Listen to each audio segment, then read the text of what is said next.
sahabat dan kerabat di mana saja Anda berada, salam damai, salam sehat. Saya Lina Puspitaningsih, jumpa lagi dengan Anda semua dalam acara Kata dan Nada, mengurai makna, melukis rasa. Nah, hari ini 17 April 2022, kita umat Kristen di seluruh dunia merayakan Hari Paskah. 2 hari yang lalu kita merayakan Jumat Agung, bukan? Kalau begitu, kontemplasi kita hari ini sudah pasti agak berbeda.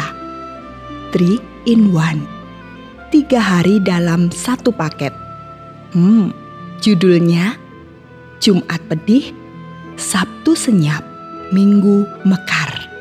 Dan sebagaimana biasa, Pendeta Freddy Makitan akan mengantar kita melalui sebuah narasi yang pasti menyegarkan. Ini dia.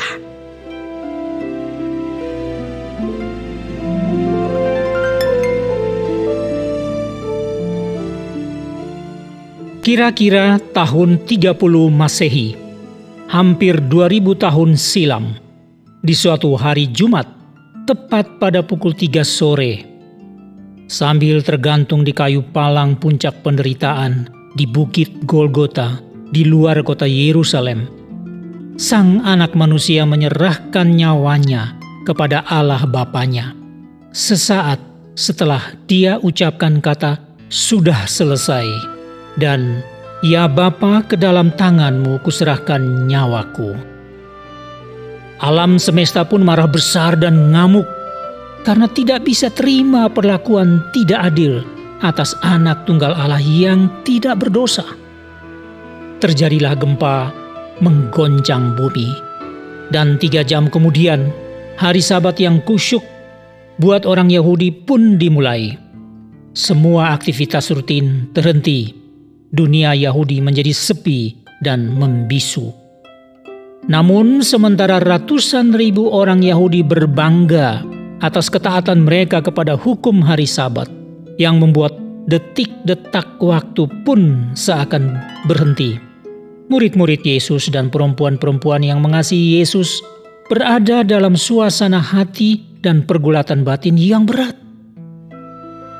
Dan bagi sekelompok kecil penghuni Yerusalem, Sabat ketika itu tidak hanya senyap, tetapi juga sendu, sebab kematian secara terhina terjadi pada sang guru dan rabuni yang benar dan mulia yang sangat dicintai. Apakah semua yang begitu indah bersama Yesus dan segala harapan masa depan akan pupus dan punah? Masih adakah yang tersisa untuk merajut asa dan membangun kembali optimisme semua murid yang ditinggalkan sang guru? Begitulah kira-kira perasaan yang masih mengiris-iris hati para murid Yesus di sepanjang Sabat dan malam menjelang pagi yang baru di hari yang baru. Namun sedikit berbeda dengan sekelompok kecil murid perempuan yang dahulu juga setia melayani Yesus dan murid-muridnya di Galilea. Mereka ini adalah Maria Magdalena yang pernah dilepaskan oleh Yesus dari cengkraman 7 roh jahat, Maria istri Kleopas, ibu Yakobus dan Yoses, Salome istri Sabdi, dan Yohana istri Kusa. Buat para perempuan berhati mulia ini, masih ada sesuatu yang bisa menghibur. Sangkakala dari bait Allah telah berbunyi tepat pada pukul 6 sore di hari Sabtu itu. Ini tanda hari Sabat sudah lewat. Malam pun tiba. Maka perempuan-perempuan ini mulai sibuk menyiapkan rempah-rempah untuk ditaburi di kubur Yesus besok paginya. Setidaknya inilah kesempatan yang menjadi penghiburan mereka untuk menyatakan kasih mereka kepada Sang Gembala yang sudah tiada sebelum segala duka akan hilang di telan waktu. Entah seberapa nyenyak mereka tertidur di Sabtu malam itu, namun tak sabar menantikan mentari pagi menaburkan sinar keemasannya atas Yerusalem.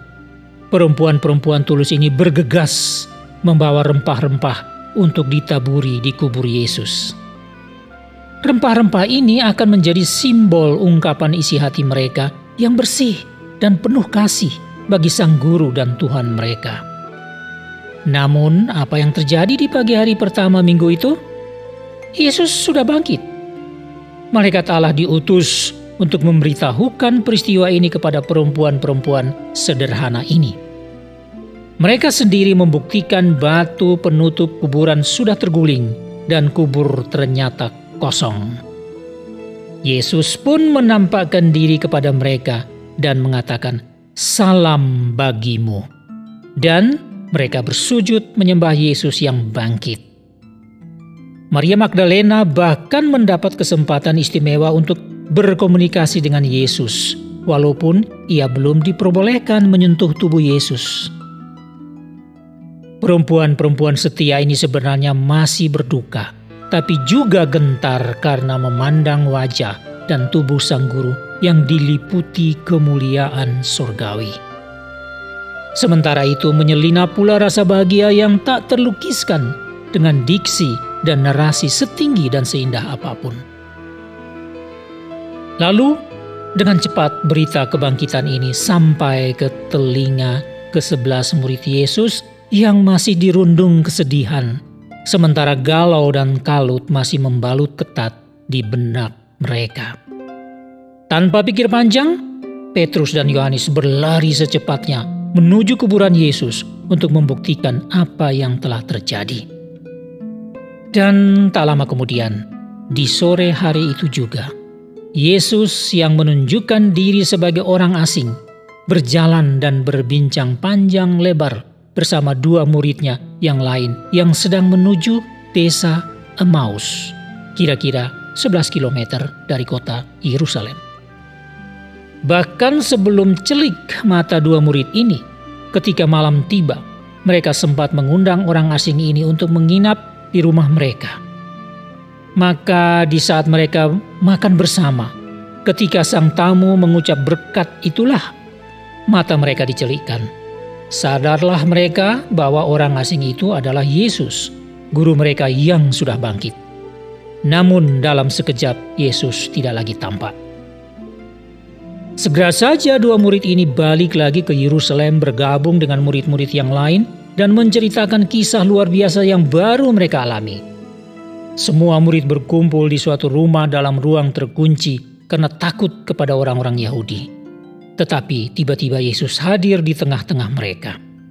Dan sambil menunjukkan tangan dan lambungnya yang terluka, Yesus pun berkata, "Damai sejahtera bagi kamu."